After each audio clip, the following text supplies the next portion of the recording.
matkul sebelumnya ya? Ada yang belum? Oke, benar ada yang belum juga. Ya, karena memang ada perbedaan sistem kalau yang sekarang ketika teman-teman sudah memilih misalnya KP3 gitu ya, berarti semua matkulnya di KP3 ya? Berbeda dengan semester lalu gitu kan, bisa dicampur. Oke, mungkin bagi yang belum kenal, nama saya Yoga Aldi.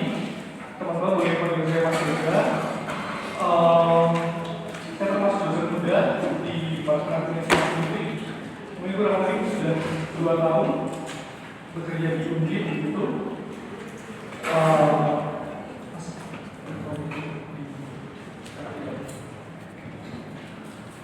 Sudah 2 tahun begitu dan senang sekali gitu ya. Hari ini bisa ketemu dengan teman-teman gitu.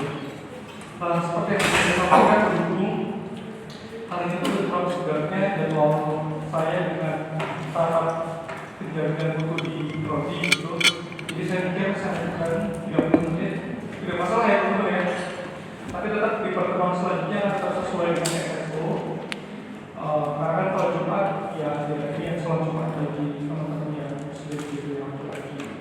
Jadi saya pikir daripada kita tunda gitu ya. Hasil teman-teman karena di minggu pertama sudah kosong, apalagi kalau misalkan ganti jadwal kan sekarang sudah sangat sulit gitu ya. Mengubah jadwal itu kayak kadang peluangnya ada, tapi jadwal teman-teman itu terlalu dulu dan kan harus satu paket. Itu yang sulit. Jadi kita tidak akan terlalu lama, sekitar jam 2 kita bisa akhiri. Oke, jadi di mata kuliah kali ini teman-teman, saya nanti tidak harus sendiri gitu. Jadi total 16 kali sesi, 14 kali pertemuan di kelas, dan 2 itu adalah UTS dan UAS. Nah, 5 kali pertemuan di awal itu akan diisi oleh saya, kemudian nanti dilanjutkan oleh Yulia. Sudah pernah ya kalau dengan Yulia ya? Sudah pernah. Kemudian diakhiri dengan baca baris gitu. Jadi ada 3 dosen yang masuk. Oke. Jadi saya spill sedikit. Mata kuliah ini merupakan mata kuliah yang menurut saya itu cukup penting untuk teman-teman ambil. Bahkan ini adalah mata kuliah kelas wajib. Mengapa saya bilang mata kuliah wajib? Bahkan ketika nanti teman-teman misalkan nih future teman-teman yang mengambil master degree di public policy dan kebijakan publik, ternyata mata kuliah kemudian ini jadi satu mata kuliah yang ada juga gitu. Jadi ini wajib untuk teman-teman bisa ambil. Mengapa ini bisa dibilang penting dan juga wajib? Kita bisa bayangkan misalkan kejadian hari ini ya, bagaimana suatu negara bisa sejahtera, suatu negara bisa chaos gitu, suatu provinsi dia bisa memiliki PAD atau PDRB yang tinggi gitu kan. Itu salah satunya karena kecakapan dari seorang pemimpin. Kita bisa bayangin gitu, kalau misalkan itu pemimpin di sektor private, katakan manajer gitu ya, ketika dia misalkan gagal, maka opsinya itu kalau usaha dia antara dia untung atau nggak rugi gitu. Tapi kalau kita berbicara di sektor publik sektor, ketika dia pemimpin itu gagal memberikan arah, kemudian gagal untuk menentukan tujuan kedepannya akan seperti apa gitu. Ya maka kebijakan yang akan dikeluarkan kebijakan yang tidak rasional. Entah itu investasi, entah itu pembuatan anggaran gitu kan.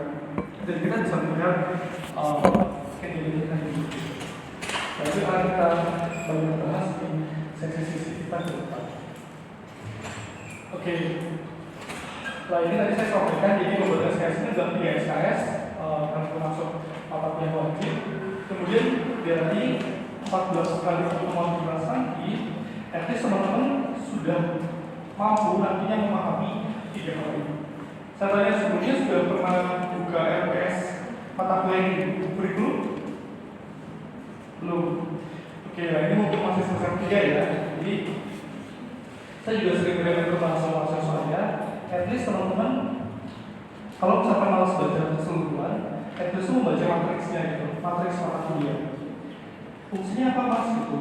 Jadi fungsinya itu sebenarnya mungkin generasi saya dan generasi teman-teman itu nggak terlalu jauh berbeda gitu. Saya pada saat itu masuk kuliah tahun 2017, terus 2021. Nah ternyata pada saat itu ada teman saya yang S1, dia ternyata mau daftar sidang akhir, ada satu mata kuliah wajib yang belum diambil gitu. Nah tujuannya ketika teman-teman tadi juga kurikulum dari kuliah matriks ya, at least teman-teman bisa nyetak gitu. Oh ternyata mata kuliah ini sudah saya ambil cetak gitu. Jadi nanti di semester 4 sampai seterusnya teman-teman bisa nge-track. Kan totalnya kalau tidak salah 100 berapa SKS?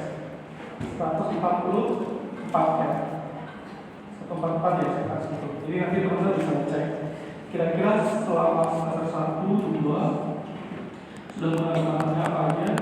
Alhamdulillah lulus semua ya. Kalau misalnya ada yang tidak lulus kan berarti harus mikir apa namanya mengulang gitu kan.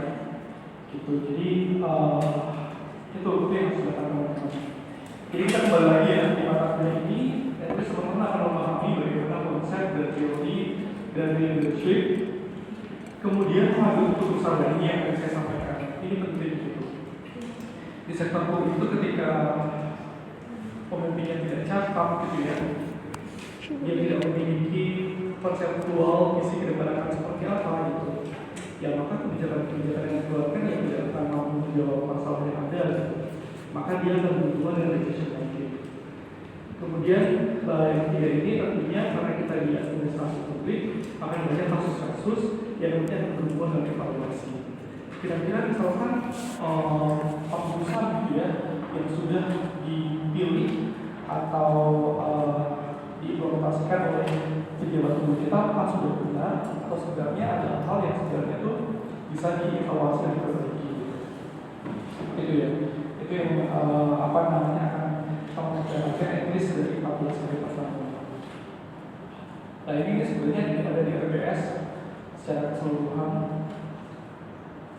Nah ini 16 kali pertemuan kita, teman-teman ada 14 kali sesi di kelas dan 2 sesi itu UTS 2012.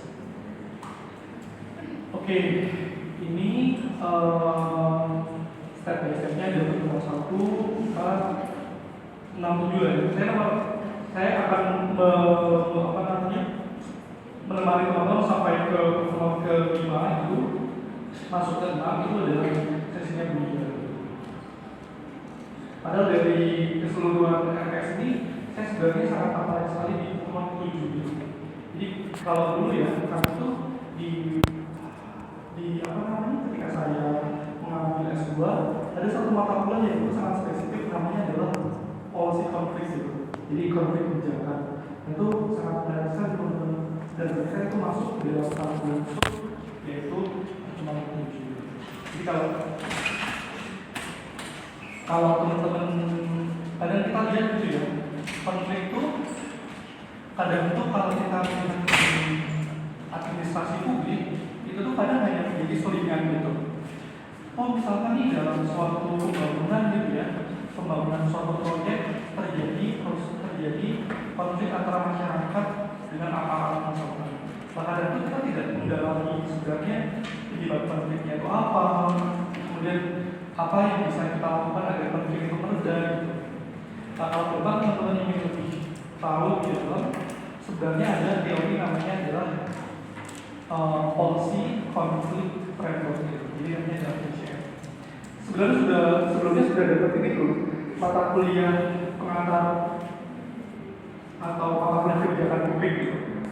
Sudah semester lalu, semester ini ya, lah itu. Jadi nanti akan diakses lagi ya kebijakan publik, ada formulasi, implementasi, evaluasi, sampai tadi konflik kebijakan. Oke, nah ini adalah penilaiannya teman-teman. Jadi di kelas saya selalu menawarkan teman-teman bahwasanya PKS dari Dolos itu memberikan porsi masing-masing 15%. Di sini pengen nggak teman-teman dapat nilai A semua? Ada nggak yang pengen dapat nilai C? Nggak kan?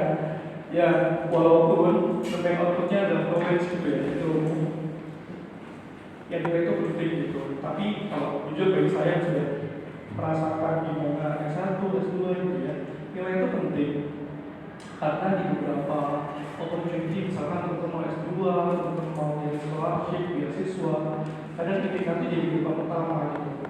Jadi kalau misal saya gitu ya, bahkan sampai daftar kerja, daftar CPNS gitu, IPK itu jadi penyebab utama saat pendaftaran. Tapi sama saja misalkan ketika misalkan kita IPK-nya bagus gitu ya, tapi prosesnya itu kita nggak oke. Misalkan dengan nyontek dan sebagainya gitu ya, pakai LG juga tidak ada masalah. Akan lebih bagus kalau ya IPK-nya bagus, tapi juga teman-teman dapat ilmu atau knowledge dari yang dipelajari. Nah, di sini ya 15% itu dalam UTS, 15% di kelas, 70% itu sebenarnya adalah akumulasi dari partisipasi, itu 15%. Jadi misalkan nih teman-teman di kelas gitu ya, teman-teman aktif itu bagus banyak gitu. Tapi misalkan memberikan tambahan feedback, kemudian membuatkan jawaban dari teman, itu masuk ke partisipasi. Yang poinnya adalah 15. Kemudian ada tugas itu poinnya 10 gitu. Kemudian yang paling besar itu adalah kuis 10, kemudian project itu 35. Itu project nanti tergantung dari kamu di gitu ya. Nah itu dalam bentuk paper atau dalam bentuk yang lain gitu teman-teman. Jadi kita sudah buka ini ya dulu ke teman-teman bahwa penilaian itu transparan dan teman-teman bisa mengoptimalkan gitu. Jadi bisa berstrategi dari sekarang. Kalau misalnya di mata kuliah ini ingin bagus, ya maka jangan hanya fokus di konsumsi UTS, tapi di prosesnya. Karena setiap dosen itu biasanya beda-beda teman-teman. Pernah ya saya ketika saya cerita dosen saya, tapi bukan di kampus ini itu ada yang intinya tuh the final grade dari teman-teman itu ditentukan oleh UAS dan juga UTS aja. Jadi pada saat itu saya sedikit cerita ya kalau teman-teman nanti ke depan pengen mengambil S2 gitu. Pada saat itu misalnya di kelas ini gitu, kadang-kadang kita sudah menduga gitu ya, oh si X ini pasti nilainya akan A gitu, karena dia aktif, dia pintar, kalau masih saran juga bagus gitu. Menurut kami gitu. Tapi ternyata di pas pengumuman nilai kita kan kadang ini ya saling tanya gitu kan ke teman kita, kamu dari apa, walaupun mungkin ya hanya sama sektor aja yang tanya gitu. Nah kita tuh rata-rata dapat minus gitu, karena ada juga di tempat kami itu ya dalam satu kelas yang dapat A itu hanya 1, itu baru 1. Jadi kita sudah ada kakak-kakak, nggak mungkin dalam satu parpol ini itu kan kebijakan tadi itu nggak mungkin ada nilai A lebih dari 1 mahasiswa, dan ternyata benar A itu hanya 1. Lah kita tuh udah menduga kalau A yang 1 tadi itu adalah milik teman kita yang aktif tadi gitu. Tapi ternyata dia juga dapat nilai A gitu, dan dia juga nggak dapat nilai A minus. Kalian bisa tebak tadi dapat nilai apa? Hah? B kan? Tidak nilai C juga. Jadi kami itu dulu ada A minus, A per B gitu. Nah dia dapat nilai C, terus dia kan komplain kan ke dosen kami gitu.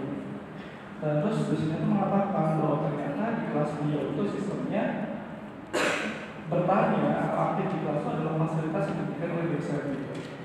Jadi yang nilai akhir kalian itu tergantung paper kalian. Kalau paper kalian itu tidak ada isinya atau tidak menjawab ya problem gitu ya, ya maka nilainya langsung muncul. Itu juga ada. Tidak depend ya. Kalau saya menyarankan dilihat tergantung dosennya, dia akan memberikan presentasi nilai seperti apa.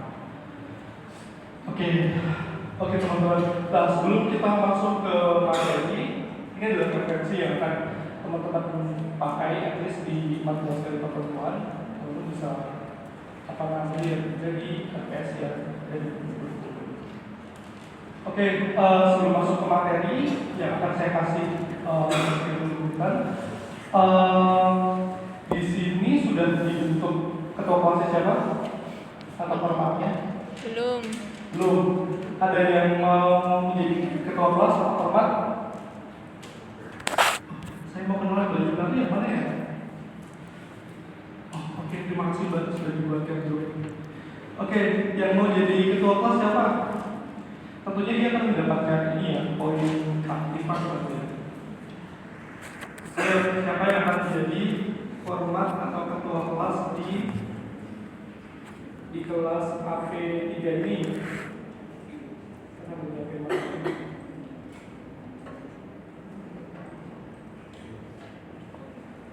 Siapa? Mas Bel.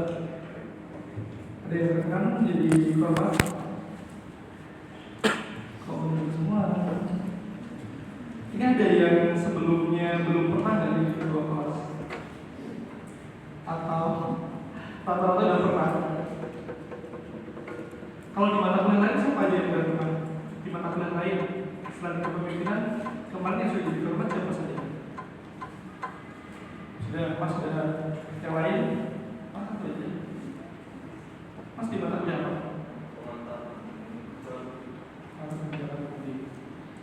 Oke, saya tunjuk aja ya. Kalau nggak mau, saya tunjuk aja ya. Mbak, kamu sudah pernah belum? Iya. Mbak ya? Iya. Mau nggak jadi berapa di kelas ini? Yang lain jadi terus. Coba kamu nunjuk satu orang siapa yang berpotensi untuk jadi format. Ini kan format hanya membantu ini kan, koordinasi kan, koordinasi kemudian mengambilkan absen gitu. Ada? Atau Mbak Yuna mau? Sudah Enggak. pernah. Siapa? Ini harus ada yang mau jadi format satu orang gitu. Mbak mau nggak? Yang pakai kacamata? Yang mau? Enggak. Emang karena apa? Dosennya kan?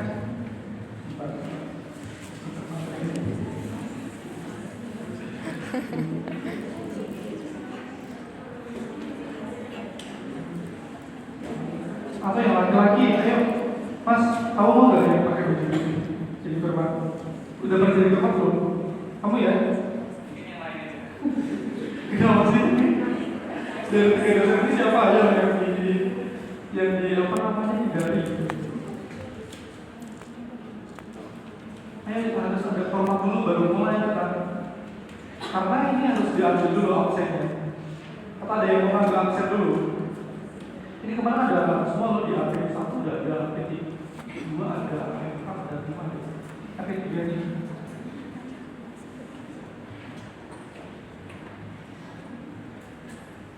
Ayo ditentukan. Oh, kalau tidak ada Mas, boleh minta tolong diambil ya absen di akademik.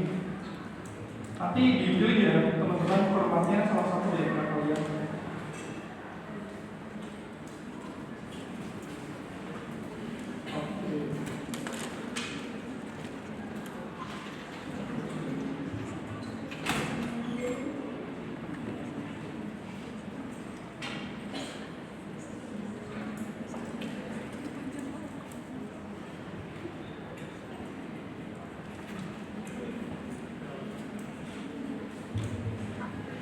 Oke, jadi nanti di akhir sesi ya, saya akan tanya ke teman-teman siapa yang akan menjadi ketua kelas ya.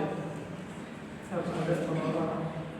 Oke, jadi teman-teman, materi kita hari ini adalah mengenai konsep dasar dari kepemimpinan.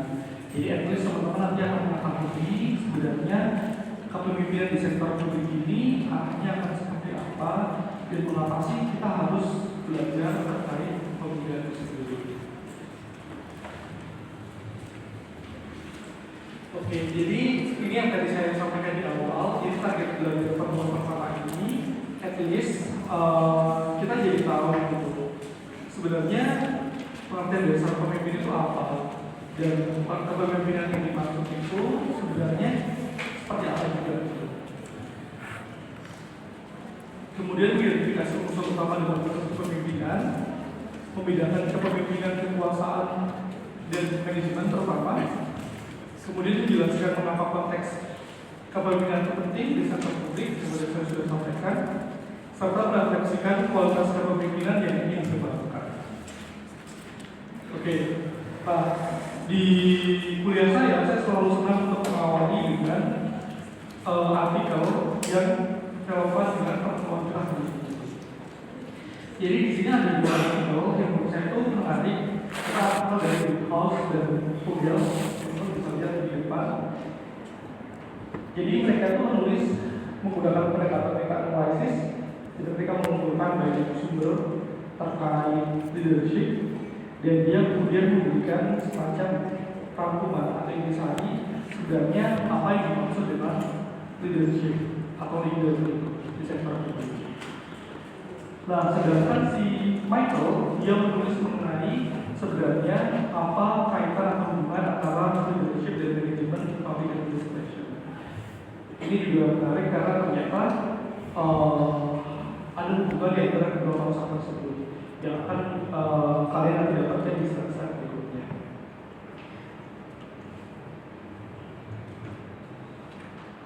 Oke, mengapa sebenarnya kita mempelajari kepemimpinan? Tadi saya sudah sampaikan ke kalian bahwasanya dalam sebuah organisasi tidak mungkin atau tidak akan tercapai ketika struktur, aturan dan juga sumber daya itu sudah ada, tapi tidak ada yang menggunakan. Nah, ini sebenarnya bisa menjadi gambaran gitu ya. Ketika misalkan dalam sebuah organisasi himpunan, ada yang ikut himpunan di sini? Himpunan HIPS ada? BEM? Yang ikut ya? Oke, mungkin dari teman-teman ada satu dua yang ikut himpunan BEM atau organisasi yang lain gitu. Nah, teman-teman bisa bayangkan ketika ada suatu organisasi tapi tidak ada sebuah pemimpin atau leader yang bergerak. Kira-kira organisasinya akan jalan nggak? Program-programnya akan tercapai nggak? Tidak ya? Oke. Nah, ini bisa kita bayangkan gitu.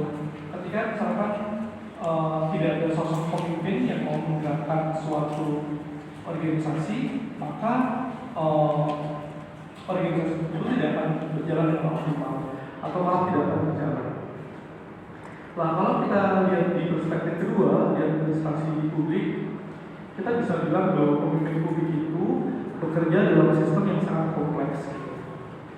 Di sini disampaikan ada aturan, masyarakat, politik, nilai publik, tuntutan pelayanan yang sangat masif. Kita bisa melihat hari ini gitu ya, masyarakat itu dengan gampang memberikan tuntutan-tuntutan mereka ketika mereka tidak puas, misalkan itu di sosmed gitu. Terus biasanya kalian lihat di mana dari masyarakat? Di X, yang lain, TikTok itu kan ramai banget ya sekarang ya, cepat. Walaupun sebenarnya dinas itu juga memiliki aduan masyarakat juga, tapi kadang mereka tidak memposisi terhadap itu. Jadi kita bisa bayangkan bahwa sekarang tuh kalau dulu masyarakat mungkin akan komplain terkait jalan yang rusak, akan butuh waktu lama gitu kan untuk bisa ke up gitu. Tapi kalau sekarang misalkan kita bisa melihat atau di tempat beli.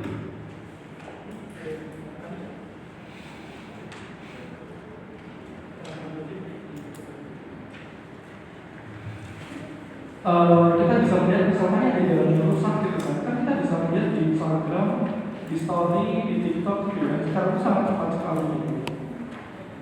Nah, bisa kita katakan bahwa pemimpin sektor publik hari itu menghadapi tantangan yang tidak mudah, tidak seperti di zaman sebelum adanya globalisasi yang masif. Kemudian keputusan, nah ini yang tadi saya sampaikan gitu ya, prioritas itu perlu. Ya benar, semua itu bisa menjadi masalah kan. Tapi tentunya dari masalah-masalah yang ada itu harus diukur mana yang urgent, mana yang paling penting, mana yang paling penting gitu kan. Kalau semua diagendakan dalam formulasi kebijakan misalkan, ya maka anggarannya tidak akan bisa optimal gitu kan. Ataupun tidak akan ada prioritas gitu. Semua hanya diagendakan. Misalkan hari ini yang terjadi gitu ya, di daerah teman-teman banyak ini enggak? Kan saya mengangkat terkait operasi desa merah putih. Banyak nggak di daerah teman-teman? Banyak. Banyak. Ini kenapa jadi apa namanya? Kira-kira apa namanya? Ada yang sudah jalan belum operasinya? Ada. Hah? Ada. Ada. Oh ada. Saya pengen dengar dong yang ada di daerah mana? Yang di daerah Tanjung sudah ada yang ini. Di Sudah. mana? Di Solo. Oh di Solo, boleh diceritakan? Oh iya, Solo kan jadi kayak percontohan gitu ya? Iya. Gimana itu? Di kayak kan saya tinggal di desa gitu, jadi banyak koperasi desa di desa-desa gitu, Pak. Oh oke oke. Kira-kira yang dijual di kooperasinya apa sih Bu? Kalau bukan? Kalau untuk variasi jualannya tuh nggak banyak ya Pak, cuma ada kayak minyak goreng, sabun cuci, sama Apa? minyak goreng, sabun cuci, sama susu-susu gitu. Oke, tepuk tangan teman-teman. Oke, selanjutnya ada daerah kalian yang sudah jalan operasinya. Ada selain di Solo. Kalau di selain Solo, kira-kira ada nggak di tempat kalian yang sampai hari ini operasinya belum jalan? Ada. Boleh diceritakan dong dari pakai warna ungu. Kamu dari mana Mbak? Dari Karanganyar. Karanganyar, Karanganyar gimana? Nggak operasinya.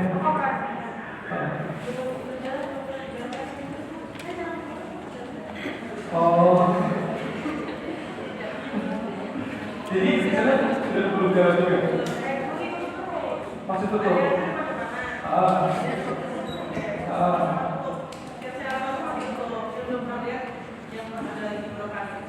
Oke, oke dong Kak. Tadi baca apa ya? Mbak, Henry, bagus-bagus ya. Kira-kira itu namanya.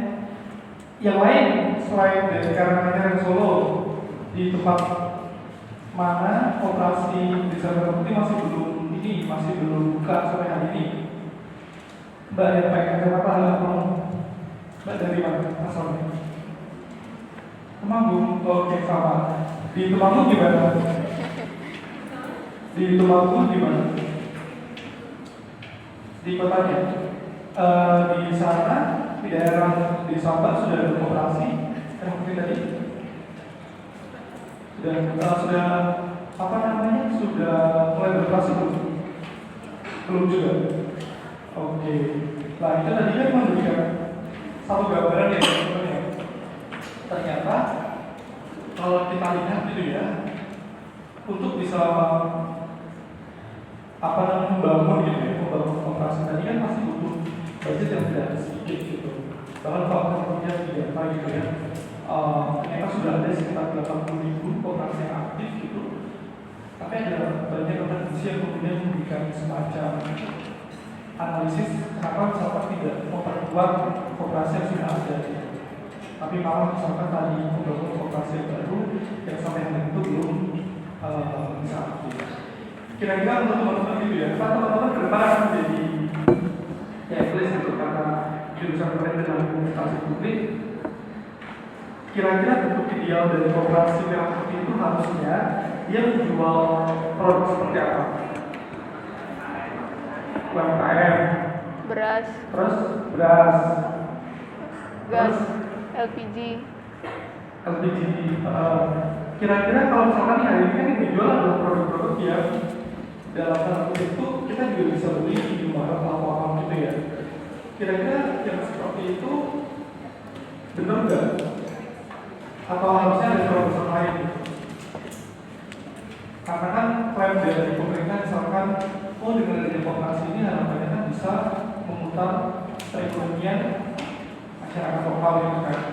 Kalau yang dijual adalah produk-produk seperti itu, kira-kira bisa berputar ke masyarakat lokal, ekonomi masyarakat lokal. Ada yang mau berkomentar nggak? Memberikan pendapat kalian? Kira-kira bagaimana bentuk idealnya? Ada yang mau berpendapat?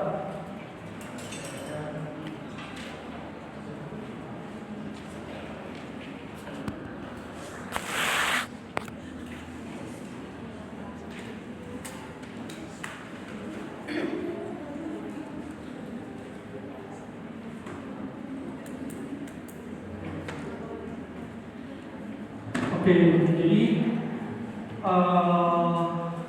tadi beberapa dari kalian misalkan tadi bilang bahwa hari itu masih banyak yang belum buka gitu atau masih tutup. Nah, kita sebagai mahasiswa administrasi publik gitu ya, ke depan juga bisa memberikan analisis gitu. Karena ini kan program yang baru berjalan katakanlah setahun atau mungkin ada dari setahun gitu. Dan ketika teman-teman misalkan kalian skripsi berapa tahun lagi? 1,5 tahun lagi atau 2 tahun lagi? 1,5 tahun. Nah, mungkin ini bisa menjadi apa namanya pandangan bagi kalian. Dalam arti saya tuh sudah mulai membimbing mahasiswa semester 6 dan juga 7 gitu. Bayangan kita gitu ya, waktu semester 6 dan juga 7 itu at least mereka sudah tahu gitu, kira-kira mau meneliti terkait hal apa gitu. Kira-kira yang menarik itu apa, itu kan sudah harus ada yang dalam pikiran mereka. Lah ternyata yang kita temukan di lapangan itu masih banyak teman-teman mereka tuh yang masih bingung gitu. Jadi kalau kalian mengatakan gitu ya, kalau dulu mungkin ketika zaman kalian masih SMA gitu, guru itu kan akan kayak membimbing kalian gitu ya. Tapi ketika nanti teman-teman sudah mulai skripsi, kita tuh hanya akan memberikan fasilitas teman-teman itu. Kalau misalkan kalian lihat kayak, oh ada mas kakak saya yang sampai hari itu belum lulus gitu. Dan the main problem itu adalah biasanya skripsi. Kenapa skripsi? Karena kalau saya sering bilang ya ke mahasiswa saya, kalau kelas seperti ini kan teman-teman masuk setiap minggu di 16 kali pertemuan selesai bareng selesainya gitu. Nah kalau skripsi itu nggak akan bareng gitu. Kalau misalkan teman-teman menguasai materi kalian sudah tahu topik kalian, itu akan cepat gitu. Tapi kalau kalian itu masih bingung, tahu nggak gitu, ya pasti teman-teman akan lebih cepat dan kalian akan lebih jauh gitu. Jadi mungkin sedikit ya saran dari saya, kalau misalkan teman-teman mulai dari sekarang tertarik gitu satu isu gitu ya, mas ini menjadi satu topik ini mas ya, menurut saya itu saya suka untuk mengikuti topik ini gitu. Dan itu diikuti terus topiknya gitu, diikuti terus nanti ketika dapat teori atau konsep di kelas, kalian coba pakai teori itu atau konsep itu untuk menganalisis kira-kira kasus itu cocok atau enggak gitu. Mungkin terdengar klise ya, itu masih semester 3 gitu. Tapi yang jenis itu nggak akan lama gitu. Karena kan kalian kayak kelas cepat nggak, sekarang sudah punya paling tingkat kan. Kayak kalian baru kemarin masuk baru kemarin saya ngajarkan statistika, sekarang sudah semester 3 gitu.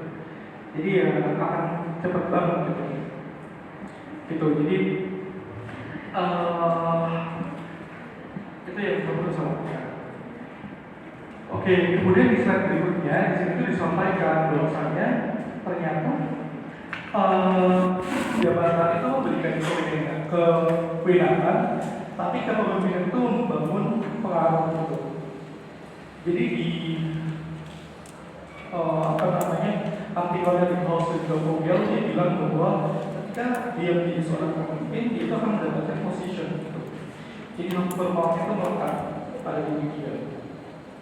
Kemudian dia juga mampu untuk memberikan semacam influence atau pengaruh juga. Dan harapannya nanti dia akan membangun sebuah trust atau kepercayaan. Dan kalau kita lihat gitu ya, untuk bisa sampai ke level trust atau kepercayaan ini, itu proses yang tidak mudah. Kenapa saya bisa bilang tidak mudah? Karena ya kalau kepercayaan masyarakat atau orang itu butuh suatu proses ya. Mas yang baru masuk itu tuh. Nah, untuk membangun kepercayaan sampai di level paling kiri itu butuh proses yang panjang. Karena kalau misalkan ya saya gitu ya, kita lihat pemimpin publik kita misalkan ketika dia kampanye, dia sudah memberikan janji-janji ya. Tapi ketika dia terpilih, kemudian tidak menepati janji itu, maka ya saksi di masyarakat itu tidak akan dapat. Jadi itu menjadi satu hal yang menarik juga untuk kita. Nah, di sini di tulisan Big House ini makanya ini dua kalimat yang bagus gitu. Karena dia bilang bahwa seseorang dapat menjadi pemimpin tanpa selalu menjadi orang dengan jabatan tertinggi. Akan tetapi mereka yang sudah memiliki jabatan tertinggi, at least pemimpin, entah presiden, entah gubernur, wali kota atau bupati, belum tentu dia itu memiliki sikap atau sifat sebagai seorang pemimpin yang efektif. Jadi misalnya gitu ya, kita di daerah kita gitu, oh ada bupati mas, ada gubernur juga gitu. Tapi mengapa ya kalau kita analisis itu, ya sih dia memang pemimpin secara formal, tapi ternyata dia itu tidak memiliki karakter sebagai pemimpin yang efektif atau pemimpin yang baik. Ternyata ini sudah ditulis oleh si Big House.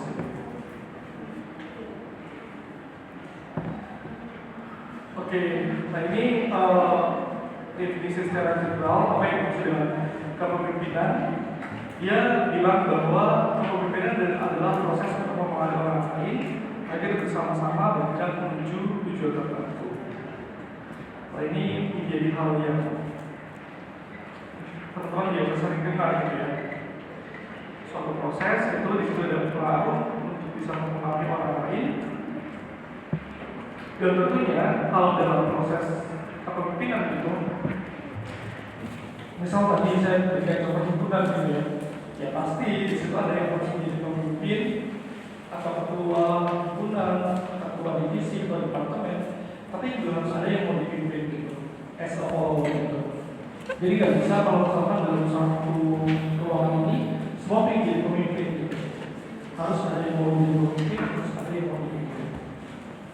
Setelah terakhir itu adalah tujuan tadi gitu ya. Tujuan itu menjadi satu hal yang akan mencapai.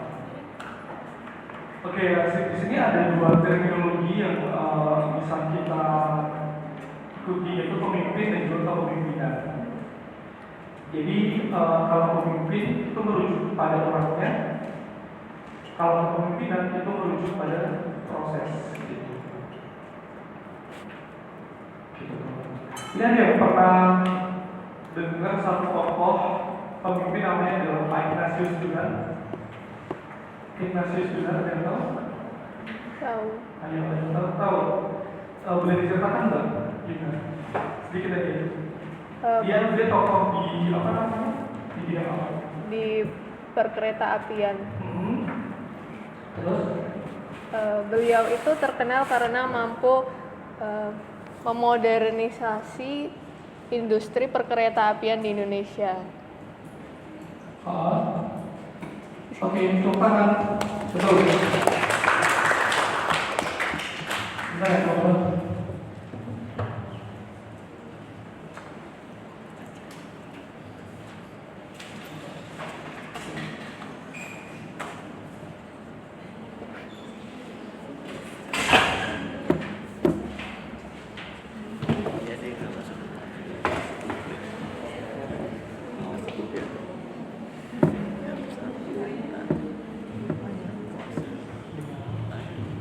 Oke, tadi Pak Dinas sudah seperti jadi Pak Dinas sudah yang beliau itu dulu kan kalau teman-teman lihat kereta api Indonesia yang versi lama itu sangat kumuh ya, sangat kumuh. Di situ banyak mereka pedagang yang bisa masuk menjual dagangannya. Bahkan kalau dia yang membawa ayam gitu ya, itu belum masuk. Terus kalau asli juga menggunakan kipas gitu kan, dan juga motor gitu. Tapi Ignatius Jonan itu bisa kita klasifikasikan dia memiliki tipe kepemimpinan yang transformasional. Tadi yang sudah disampaikan oleh juga. Jadi dia memiliki karakter transformasional karena mencoba untuk membangun. Kalau teman-teman baca yang dia bangun itu tidak hanya yang berbau dengan fisik, tapi juga culture gitu. Misalkan gitu ya, ketika dia bilang bahwa ayo seluruh staf kereta api harus berangkat jam 5 gitu. Dia itu tidak hanya menyuruh, tapi juga memberi contoh gitu. Kemudian dia juga memberikan memberikan satu contoh bahwa kalau seorang kereta api kinerjanya akan dicap bersih dan bagus. Satu hal yang harus dipastikan kebersihannya itu adalah kebersihan apa coba? Kamar mandi. Kalau dalam satu gerbong nih, misalkan mau dicat biar bersih, itu tiap kali harus bersih, bagian mana itu? Hah? Toilet. Mana? Toilet. Yang harus dicat bersih pertama itu adalah toilet. Karena kan tadi kita mikir ya, toilet penting nggak buat toilet? Penting. Penting kan? Nggak apa namanya? Kalau teman-teman misalkan nih perjalanan jauh 8 jam, 9 jam gitu, kan nggak mungkin kita nahan untuk nggak pipis gitu kan? Pasti kita ya butuh gitu. Kalau misalkan toiletnya kotor gitu, teman-teman nggak pakai? Nggak. Oh belum masuk. Enggak, satu-satu. Bisa itu di apa namanya tempat yang kotor gitu. Selain itu, jadi pajangannya juga kalau untuk mentransformasi kereta api dalam hal fisik yang dibangun pertama itu adalah pembersihan toilet. Jadi dia memberikan semacam pendidikan, pelatihan kepada staf-staf KAI terkait hal itu. Dan tadi dia juga memberikan contoh kalau misalkan memang let's say yang 5 pagi semua staf misalkan harus berangkat ya, dia juga memberikan contoh itu. Kita bisa melihat hari ini bagaimana wajah kereta api di Indonesia yang sudah bagus. Kita teman-teman.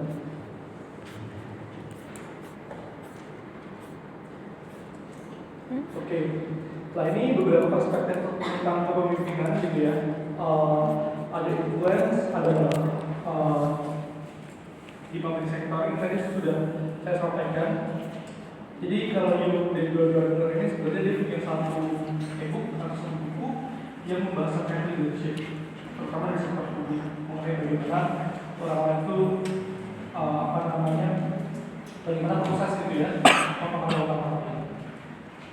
Tadi saya sudah menyampaikan di sektor publik ini tidak mudah gitu karena tepat atau tidak tepatnya pemimpin jika dia mengambil keputusan itu akan berkaitan dengan kinerja kelompok, organisasi atau kelompok yang akan didapatkan. Oke, nah ini teman-teman at least kalau kita ingin berbicara mengenai kepemimpinan, maka di sini ada beberapa elemen yang akan kita dalami gitu ya, ada pengaruh. Jadi bagaimana cara dia memimpin gitu ya, apakah top down, dia dari atas ke bawah, bottom up gitu ya, atau dengan metode yang lain. Kemudian tujuannya apa, konteksnya seperti apa, dan relasi-relasi berhubungan dengan siapa yang akan diajak atau dipimpin. Oke, dan tadi yang kedua tadi itu membahas mengenai bagaimana kepemimpinan juga leader itu kemudian disambungkan. Nah ternyata dua hal ini tuh kalau dalam terminologi itu memiliki perbedaan gitu, walaupun itu saling berkaitan.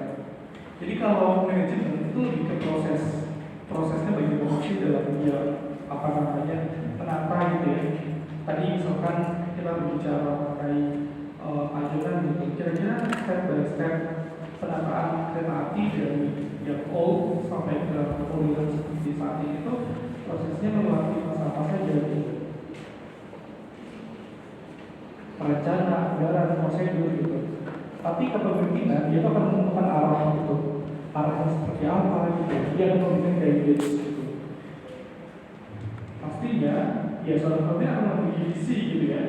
Oh misalkan nih hari ini mas ada operasi Nusantara Putih, ada makan gizi gratis gitu. Itu kita bisa lihat apa sebenarnya ada visi ke depan yang dia achieve gitu. Ada apa ya semacam goals gitu, goals ke depan yang sebenarnya benar nggak sih dengan program MBG dengan Kopdes itu bisa menjawab permasalahan yang ada di masa depan. Misalkan dari pemerintah, oh kalau MBG itu berguna untuk memulai investasi misalkan. Karena dia ketemu misalkan ini diskusi kalian misalkan ini mau diambil, betul nggak gitu?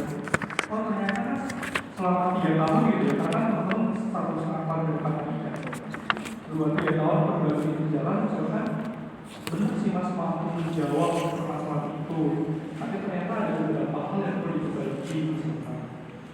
Gitu. Jadi itu menjadi tugas kalian di administrasi publik untuk mengkritisi. Oke, kemudian dari mana kemampuan mobil ini berasal?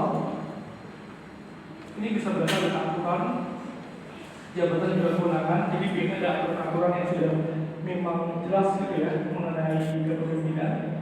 Kemudian kompetensi, jadi yang kepemimpinan itu bisa dipelajari knowledge gitu ya, knowledge, pelatihan, pengalaman gitu.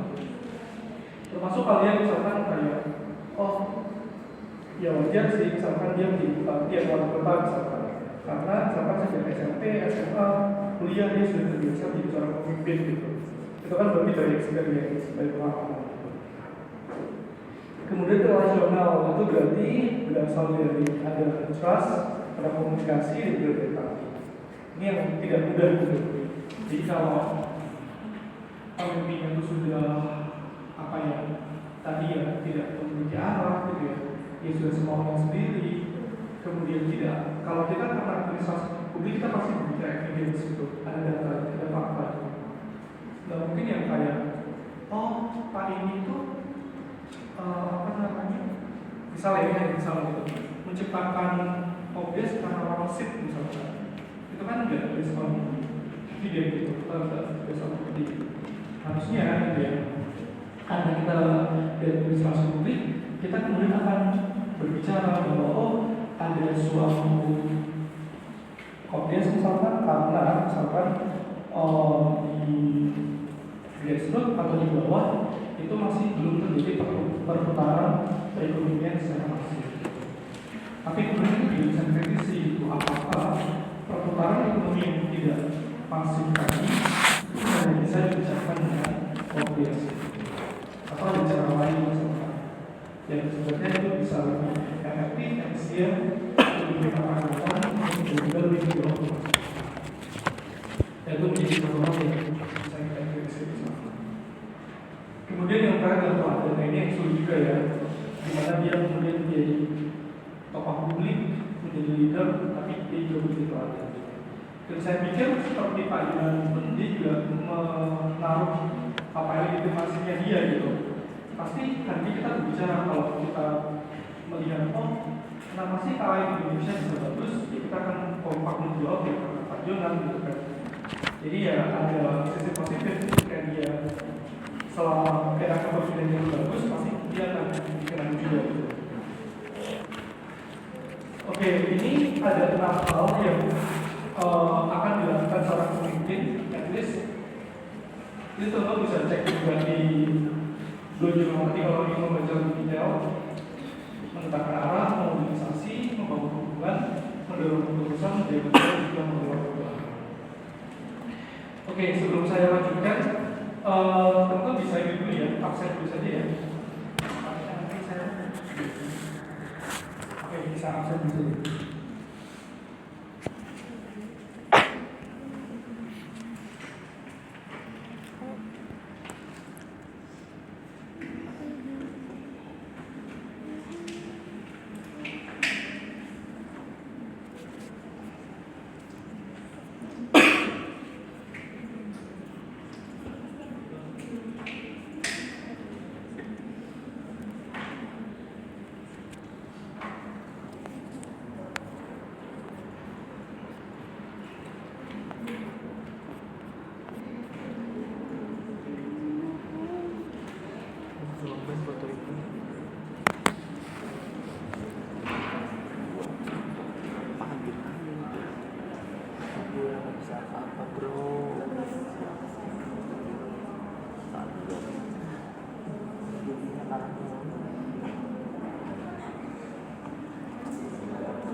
Oke, nah ini ada beberapa hal ya teman-teman, tentang hal yang apa namanya bisa teman-teman lihat gitu.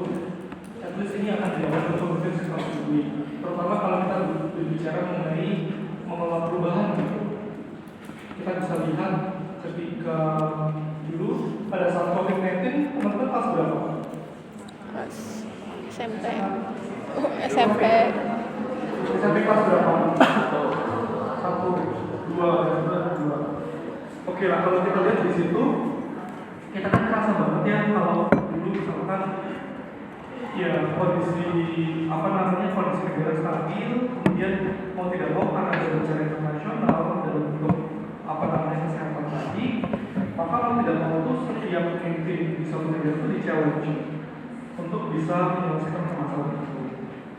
Kalau dulu kita lihat, oh banyak mas negara-negara seperti Singapura, Malaysia, Jepang gitu ya, yang mereka ketika ada wabah itu langsung melakukan lockdown gitu ya, menutup wilayah mereka gitu. Tapi bisa kita lihat pada saat itu, karena pada saat saya semester 6, jadi saya termasuk generasi yang akhirnya itu tidak merasakan sudah secara langsung, kita menggunakan online gitu, jadi Zoom. Dan Zoom, tentu bisa bayangin ya, Zoom pada sekarang Zoom sudah biasa ya. Kalau pada saat itu Zoom-nya masih belum terlalu familiar kita menggunakan. Jadi rata-rata dan pada saat itu di sudah kita tuh ya targetnya yang ide ya, dia ada virtual background yang warnanya biru itu. Jadi kita bisa bayangin kalau laptopnya itu tidak kotor, maka wajah-wajah yang saya itu warnanya biru gitu. Jadi bukan wajah yang tertampil cantik ganteng gitu ya, tapi malah warna biru. Dan kita tuh hanya kayak ya udah dikasih 3 detik terus sudah selesai. Itu.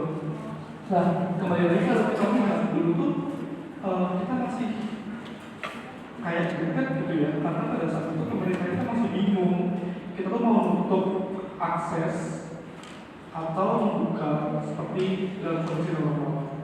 Nah pada saat itu kalau teman-teman ingat gitu ya, masih ada anggapan yang oh COVID itu bisa disebutkan dengan jamu gitu ya, bisa pakai doakan gitu ya, di beberapa tempat tuh dia mengadakan kajian gitu. Dan pada saat itu beberapa tokoh publik kita juga meremehkan juga. Akhirnya apa? Kalau teman-teman punya, saya termasuk juga punya saudara jauh yang dia nakes juga, dan cerita bahwa ternyata banyak nakes-nakes itu yang hanya meninggal gitu. Kenapa dia meninggal? Ya karena tadi tidak jelaskan polisi kebijakan gitu.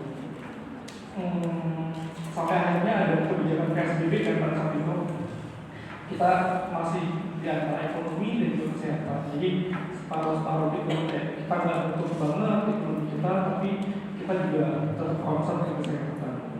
Walaupun tetap banyak yang meninggal karena kasus itu. Itu juga cukup pelik ya pada saat itu karena kita belum punya roadmap yang jelas.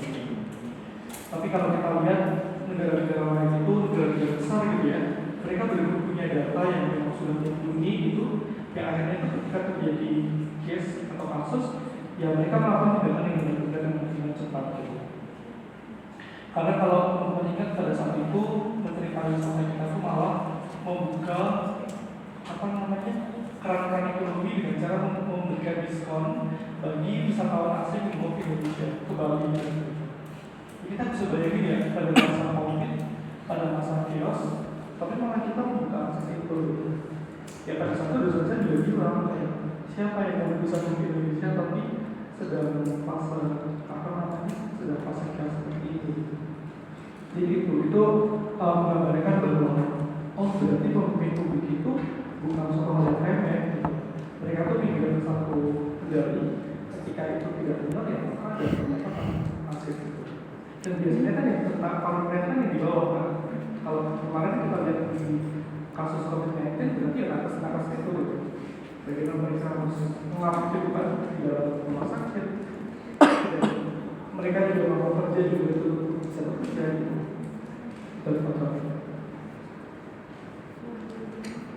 Oke, ini tadi sudah saya sampaikan lagi tadi. Jadi kalau di sektor publik ternyata mereka tuh tidak hanya mikir untuk menjual rugi, tapi ada yang memberikan mereka tuh dalam nilai publik atau public value. layanan keadilan transaksi akuntabilitas. Ini etnis yang akan mereka kemudian pertanggungjawabkan misalnya. Oke, ini tadi sudah saya sampaikan, jadi tergantung ya, tidak ada gaya kepemimpinan yang selalu ketat. Dia akan mengikuti kondisinya gitu. Ketika terjadi krisis seperti COVID-19 kemarin, ya maka yang diperlukan adalah kepemimpinan yang cepat gitu. Bahkan top down dari atas ke bawah. Kalau teman-teman lihat di Jepang gitu ya, kenapa Jepang dia memiliki intensitas gempa yang sering terjadi, tapi tidak terlalu banyak juga masyarakat Jepang yang sampai meninggal dunia gitu. Ya karena mereka salah satunya menerapkan sistem ketika ada gempa gitu ya, maka 4 jam 5 jam sebelum gempa tuh pemerintahnya sudah membroadcast gitu, mengirimkan pesan-pesan ke mobil-mobil ke pabrik mereka masing-masing gitu. Terus saluran TV, saluran radio gitu. Jadi alhasil masyarakat itu jadi kayak satu informasi bahwa oke, 4 jam 5 jam ke depan ada gempa. Dan mereka juga sudah dikali dari masa SD, SMP gitu kan. Berbeda dengan kita gitu. Kalau kita lihat banyak kasus-kasus gempa longsor gitu ya, yang ada tuh masyarakat sudah mati aja gitu. Karena mereka sudah terinfo dengan baik gitu. Tapi ya kita ya betul ya, takdir itu ya karena takdir gitu kan. Tapi kan sebelum takdir kan ya kita juga bisa mengupayakan.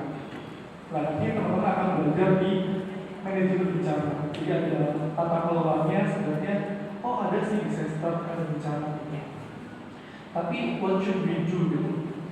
Kayak Jepang kan nggak mungkin tuh. Jepang dikaruniai gempa gitu kan daerahnya. Kan nggak mungkin kemudian Jepang kemudian oke, daerah saya itu daerah gempa, saya mau pindahnya ke daerah lain. Kan nggak kan? Jepang tetap di tempatnya gitu. Tapi kemudian dia membuat step by step. What should we do as a government gitu. Kemudian kalau optimis berarti ya konsisten, ya butuh koordinasi perubahan, butuh visi ke depan, belajar dan kolaborasi, maka butuh partisipasi dan kepercayaan. Oke, ini sudah saya sampaikan tadi, teman-teman. Oke, ini adalah bahan bacaan yang teman-teman bisa dijadikan referensi, terutama 3 yang paling atas itu. 3 yang paling atas itu yang saya pakai untuk disebut seperti ini. Jadi kalau teman-teman ingin kita ebook ini juga boleh, nanti bisa Oke teman-teman, jadi ini adalah pertemuan kita hari ini. Karena saya sudah tadi bicara sama teman-teman untuk rapat BPM untuk minggu depan ya teman-teman ya, biar kita tidak hanya salah kan puasa kan bosan ya, saya hanya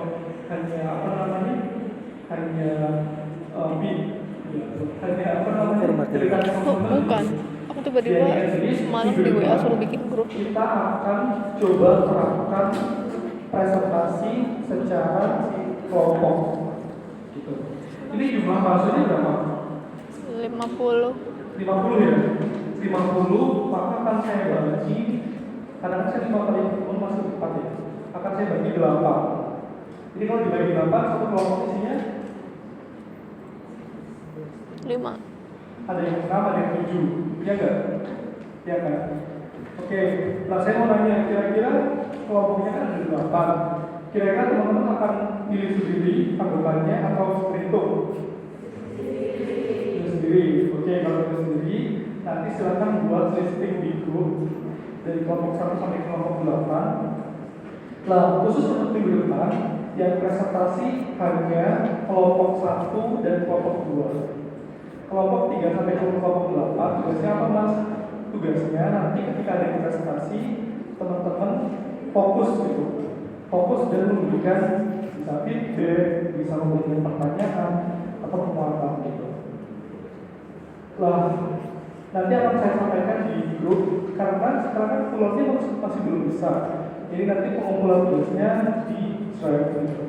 Jadi saya akan saya buatkan juga dan teman-teman tinggal masuk di situ. Nah karena ini adalah hari Jumat, maka deadline pengumpulan tugasnya itu hari Kamis pukul 8 malam. Jadi saya ada waktu untuk membaca. Itu tadi ya, yang presentasi dari kelompok 2. Jadi teman-teman membuat dua hal. Yang pertama adalah PowerPoint. Untuk PowerPoint, saya memperbolehkan teman-teman menggunakan AI. Mengapa saya memperbolehkan? Karena PowerPoint hasil AI itu biasanya lebih singkat gitu, lebih menarik. Jadi kita dipaksa untuk bisa menjelaskan. Berbeda dengan PowerPoint yang full text itu ya, full text itu teman-teman malah pegel banget. Jadi itu PowerPoint. Kemudian yang kedua teman-teman membuat semacam kayak mini paper gitu. Untuk papernya itu nggak usah panjang-panjang. Misalkan teman-teman mau 8 lembar, 7 lembar, oke, 10 lembar juga oke. Tapi saya batasi jangan lebih dari 15 ya, jangan lebih dari 15 lembar. Dan nanti untuk papernya itu isinya adalah cover, daluan, pendaftaran untuk reference. Jadi sesimpel itu. Lah topiknya untuk kelompok 1 nanti akan membahas terkait pemimpin di sektor publik. Bisa ditulis kelompok 1 pemimpin di sektor publik.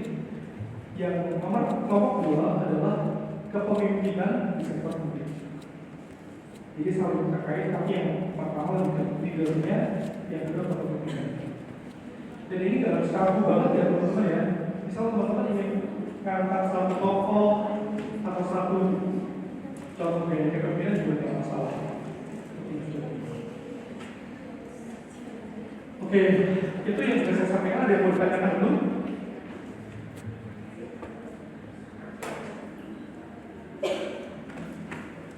Cukup?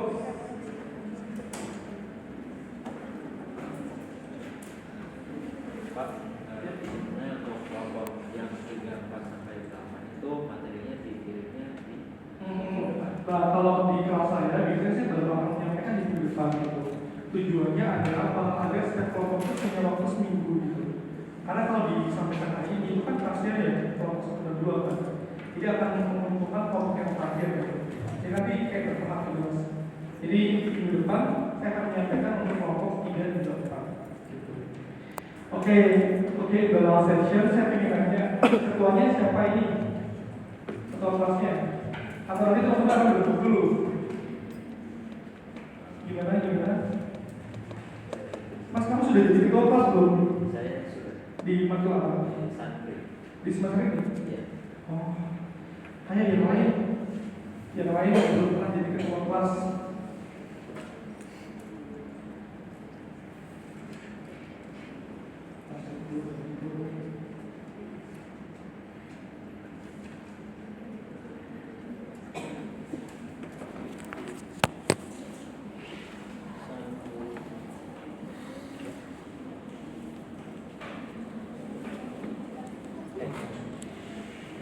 Maksudnya kayak media gitu ya. Ini ya. Kayak media aja. Tapi jauh itu. Iya, saya nggak tahu kalau misalkan di Kalimantan sebenarnya bisa berupa bisa berupa. Itu cuma dari sampai satu tahu gimana itu. Yang mana ada operasi. Apa? Ada bercanda. Bukan notis saya. Udah jadi kurmat berapa kali loh. Oh, kamu lah. Udah punya PAI. Masa bohong? Bohong. Masa sih? Serius? PAI sebagai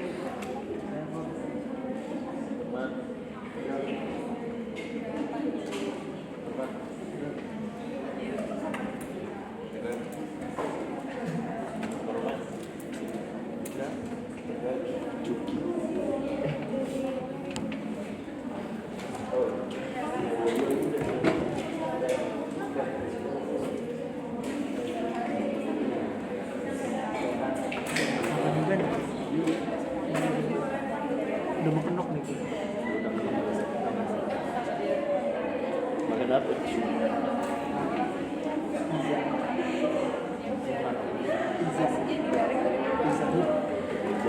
Pijahut. Makan pijah.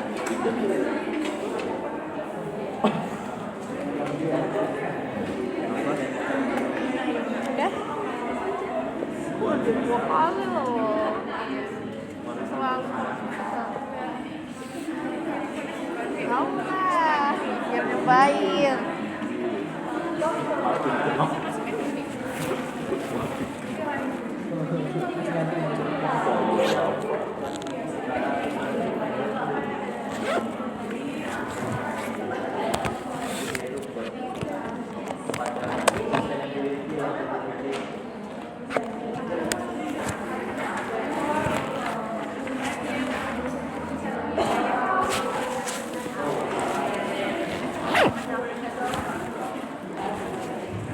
Oke, kita sudah dipanggil, jadi nanti silakan di ini ya teman-teman ya, dikoordinasikan siapa yang di ketua kelas.